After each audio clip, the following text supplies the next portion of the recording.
Hey guys, welcome back to the channel. It's your favorite guy here, Dark Knight Studios, coming at you with a new video.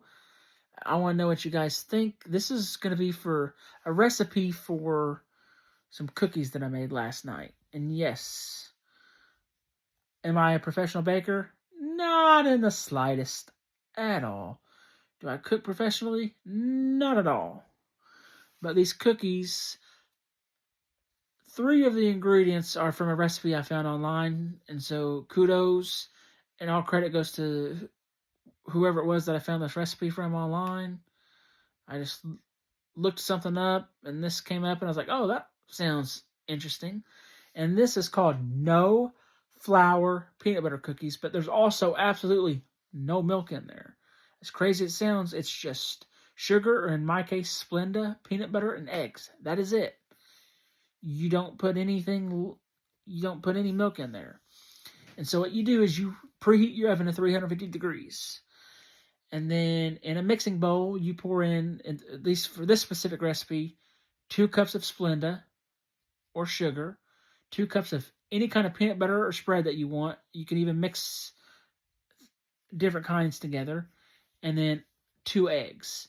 And if you want to make more cookies, this makes about a dozen cookies. If you want to make more cookies than that, especially if you put them on the pan like how I did, then you just add one thing. So another cup of Splenda, another cup of peanut butter, another egg.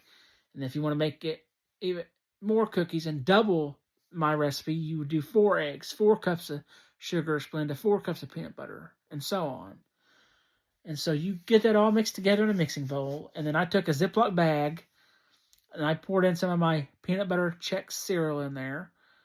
Made sure I got all the air out, sealed the bag back up. I crushed all that, poured that into the mixture, mixed it up, and then the craziest part, I took it was a store brand chocolate syrup, and I squeezed some in there, and then I mixed that up, and then I put them in the oven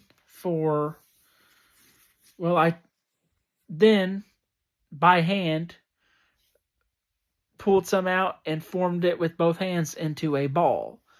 And I stuck that on a baking sheet, but on a parchment paper lined baking sheet. That's the most important thing. Parchment paper on there so it doesn't stick. Then I baked that in the oven for about 30 minutes. Or no, I apologize. I baked it in the oven for 15 minutes, took them out, and with a spoon gently pressed them down to make them kind of more flat. And then I baked them another 5 minutes. So that's 20 minutes now. Took them out, and I had some of this S'mores loaded cereal. They also have Trix and Cinnamon Toast Crunch loaded. And I gently pressed that into the middle of the cookie, still soft, and put that back in the oven at the 350 degrees. That's what you bake it at for another 10 minutes. So it's about 5 to 10 minutes prep time and about 30 minutes of baking time. I baked them, took them out of the oven, let them cool, and I happened to have company over today.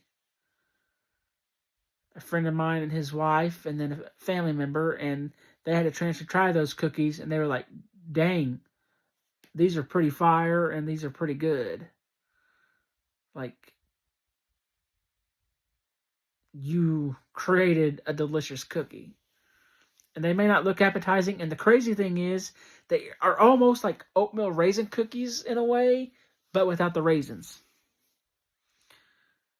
But yeah, they're pretty good. And like I said, you can do Splenda or sugar. You can do creamy peanut butter, all crunchy peanut butter, mixture of creamy and crunchy. You can do creamy and crunchy and Nutella. You can do a mixture of things. But if any of you guys try this at home and you like it or don't like it, comment down below this video and let me know if you actually think it's good. And like I said, the original recipe, which was just the eggs, peanut butter, and sugar, but I used Splenda because I didn't have sugar, was from a recipe I found online. The other stuff was my own creation, my own concoction. So let me know what you guys think. Thank you so much for watching. You guys are always incredible. Like this video. Like I said, comment down below if you try this recipe, if you think it's delicious or not.